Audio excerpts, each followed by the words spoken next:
साथ में मैं मास्टर्स इन कंप्यूटर साइंस या एआई या कोई और चीज में कर सकता हूँ। उदारू होके कोई दान में नहीं दे रहा आपको कि यार अरे चलो पढ़ लो, पीएचडी कर लो। It's not a cake walk, come on, you still have to work hard. Hello hello hello, welcome back. और आज हम बात करने वाले हैं अबाउट फंडेड, नॉन फंडेड, ये जो कंफ्यूजन लोगों को हो रहा है कि भाई फंडिंग कैसे हो रही है। मैं आपको एक डिटेल में चीज़ें बताता हूँ आज कि यार ये एक्चुअली में फंडा क्या है, कि कैसे ये फंडेड नॉन फंडेड वाली चीज़ें हमको मिलती हैं। जब आप किसी जॉब के लिए अप्लाई करते हो तो ऐसे बोलते हो क्या कि हमारी जॉब फंडेड है, क्या हमें सैलरी मिलेगा क्या सर? नहीं ना। तो सेम कॉन्सेप्ट यहाँ पे पीएचडी एंड मास्टर्स के लिए। चीज़ को समझो क्या है। अगर आप पीएचडी के लिए अप्लाई कर रहे हो, सिंपल सी चीज़ है, जो जब आप अप्लाई करते हो उसके बाद you work either as a RA और अ टीए। ठीक है, TA means teaching assistant, RA means research assistant. दोनों में काम क्या होता है, आप या तो रिसर्च में असिस्ट करते हो अपने एडवाइजर को, या जिसके भी थ्रू आपको आरए मिल रहा है। एंड टीए में you assist your advisor, mostly आपके एडवाइजर ही होते हैं, उनको इन सम कोर्स जो भी वो सेमेस्टर में ले रहे होंगे उसमें you assist them, right. If you are a RA, किसी प्रोजेक्ट में हो जो कि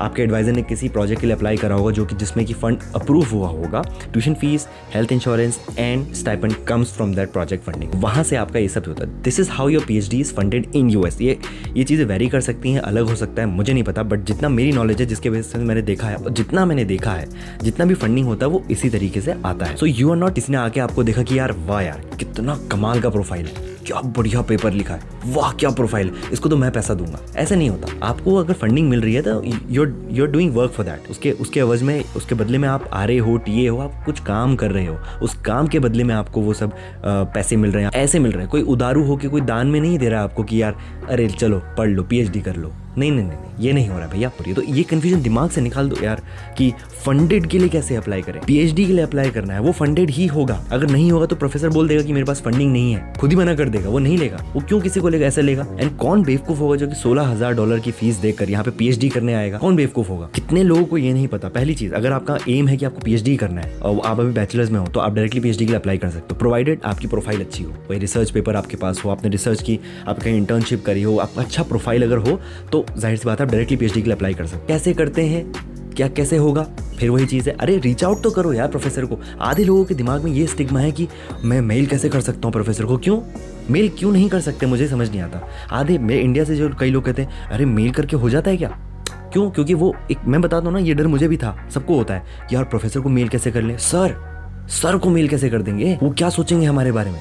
ऐसा नहीं है यार, ऐसे करोगे तो क्या फिर बैठे रहो अपने घर में यार तुम ऐसे बिल्कुल नाराज गर्लफ्रेंड की तरह थोड़ी ना हो कि लोग मुझसे आके पूछेंगे आपको पीएचडी चाहिए, आपको पीएचडी चाहिए। नहीं भाई, ऐसे नहीं होता यार। रीच आउट करना पड़ेगा, बोलना पड़ेगा प्रोफेसर को कि मेरा ये प्रोफाइल में ये काम किया हूँ और मुझे लगता है आपका रिसर्च जो भी लैब में आप रिसर्च कर रहे हो वो मुझे अच्छा लग रहा है, and I want to join your lab as a PhD student. Do you have any position, do you have funding? पूछो यार। जब पूछोगे नहीं तो पता कैसे लगेगा? या तो देखो तुम्हारे पास बहुत पैसा है, तुमने 50 यूनिवर्सिटीज में अप्लाई कर दिया, फिर तुम ये वीडियो भी मत देखो, फिर तुम अप्लाई करो भाई, तुम्हें क्या देखना है। बट अगर तुम्हें यार ऑप्टिमाइज तरीके से करना है कि नहीं मेरे पास यार ज़्यादा पैसे नहीं है, अब मैं गिन के किसी 10 यूनिवर्सिटी में करूँगा जहाँ मेरे चांसेस ज़्यादा है, तो तुम्हें मेल करना पड़ेगा भाई, पूछना पड़ेगा प्रोफेसर से कि पोजीशन है कि नहीं है, फंडिंग है कि नहीं है। नहीं होगी तो फिर अप्लाई करके कोई फायदा नहीं है। ये चीज़ सुन लो, आप पीएचडी में यहाँ आए, फुली फंडेड है, आपको आपका ट्यूशन फीस मिल रहा है, हेल्थ इंश्योरेंस मिल रहा है, स्टाइपेंड यहाँ पे आपको मिल रहा है, ठीक है।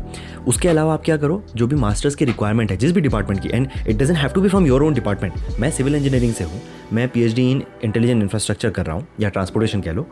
साथ में मैं मास्टर्स इन कंप्यूटर साइंस या एआई या कोई और चीज़ में कर सकता हूँ, प्रोवाइडेड मैं उनकी कोर्स करिकुलम जो रिक्वायरमेंट है वो पूरा कर लूँ, और मुझे उसके लिए कोई भी फीस नहीं देनी पड़ेगी, कोई भी फीस नहीं। एंड आई थिंक ये most of the US universities में होता है, लोगों को पता ही नहीं है। तो अगर आप बैचलर्स के बाद डायरेक्ट करना चाहते हो तो तुरंत डायरेक्टली आप पीएचडी, अच्छा प्रोफाइल बनाओ, पीएचडी के लिए अप्लाई करना शुरू करो, एंड पीएचडी करते करते मास्टर्स भी कर लो भाई। 5 साल में पीएचडी कर लो, क्या दिक्कत है? मास्टर्स भी मिल रहा है, पीएचडी भी मिल रही है, और ये कोई नई चीज़ नहीं है, बहुत कॉमन चीज़ है, लेकिन पता नहीं होता है लोगों को। मुझे भी यहाँ आने के बाद पता लगा, पता होता शायद मैं भी बैचलर्स के बाद ट्राई कर रहा होता। बहुत से यहाँ पे लोग हैं, मेरी लैब में कितने लोगों ने ज्वाइन किया अभी आफ्टर बैचलर्स। और जब तक लोगों से मिलोगे नहीं, रीच आउट नहीं करोगे, तो घंटा तुम्हें आके कोई बोलेगा यार कि ये तो तुम्हारा जॉब का भी सीन सेम है यार। जॉब में भी अगर आपके कनेक्शंस नहीं है, नेटवर्क नहीं है, कौन मुंह लगाएगा आपको? मुझे बताओ, किसी को क्या फर्क पड़ता है कि तुमने क्या प्रोजेक्ट बना लिया? एज लॉन्ग एज आप उसको बना के डालोगे नहीं, बताओगे नहीं, देखो मैंने ये करके दिखाया, देखो मैंने ये करके दिखाया। आप अपने रूम में धांसू से धांसू प्रोजेक्ट बना लो, आपने किसी को बताया नहीं तो वो कूड़ा है भाई, वो कूड़ा है। सेम अगर आपने किसी को रीच आउट नहीं करा प्रोफेसर को कि मेरे को ये पोजीशन चाहिए, ये चाहिए। कई बार होता है यार, कई लोग सोचते हैं यहाँ मेरा कैसे होगा, क्या ही मेल करूँ, बस हो गया। यही मुझे लगता है 100 लोगों ने सोचा होगा। मैं अपनी कहानी बताता हूँ। मेरी गेट में 590 रैंक है जनरल कैटेगरी से। जनरल कैटेगरी 590 रैंक, कभी भी आईएससी में आपको एडमिशन बहुत मुश्किल से मिलता है, ठीक है। यही सब ने सोचा, अप्लाई नहीं किया। 4th राउंड ऑफ काउंसलिंग में मुझे IISc ऑफर हुआ।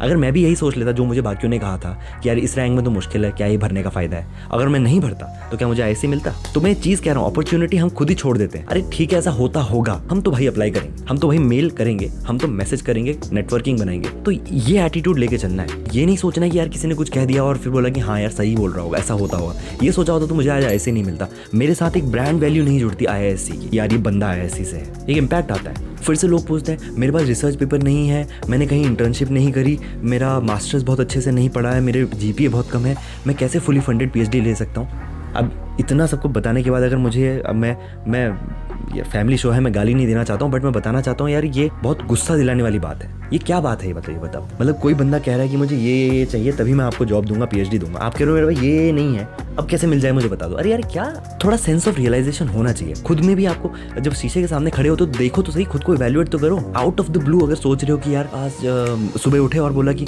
PhD अप्लाई कर लेते हैं यार, ऐसे नहीं होता यार। उसके लिए 1 साल से प्लानिंग करनी पड़ती है कि कहीं जाके मैं इंटर्नशिप कर लूँ, कहीं जाके मैं पेपर के लिए ट्राई कर लूँ, किसी अच्छे प्रोफेसर के साथ मैं काम कर के एक्सपीरियंस ले लूँ, कब कनेक्शंस अच्छे हों, क्या पता उन कनेक्शंस के थ्रू मुझे PhD मिल जाए। ये सब करना पड़ता है, इसीलिए मुझे ये अनफिल्टर्ड कॉन्वर्सेशन बनानी पड़ेगी। मैंने कहा यार बहुत हो गया प्रोफेशनल तरीके से समझाने का तरीका। मैं हमेशा चीज़ों में पॉजिटिव आउटलुक लेके चलता हूँ और दूसरों को भी पॉजिटिव आउटलुक देता हूँ। It doesn't mean that I am telling you guys that things are very easy. भाई it's not a cake walk, it's not a cake walk, come on, you still have to work hard. Positive outlook होना जरूरी है, but साथ में ये sense of realisation होना भी जरूरी है कि मैं कहाँ स्टैंड करता हूँ, और उसके हिसाब से you have to work hard. तो आज की ये UFC अनफिल्टर्ड कॉन्वर्सेशन को यहीं पे एंड करते हैं। नेक्स्ट मैं ये सोच रहा हूँ कि हम ऐसा करते हैं, शुरू करते हैं लाइव स्ट्रीम्स। मैं बताऊंगा कि कब कैसे होगा। I keep you guys posted about my live streams. Live stream शुरू करते हैं और उसमें डिस्कस करते हैं इन सब चीज़ों को। एक तो रिस्पांस मुझे बहुत अच्छा मिल रहा है, टू बी ऑनेस्ट। पिछले 1-2 weeks I felt like I should stop making videos now, but एक आधा मुझे अच्छे कमेंट दिखे एंड देन वाज लाइक कि people still have questions and they still want somebody to answer those questions. That's why I am back with this UFC, but soon I will be starting with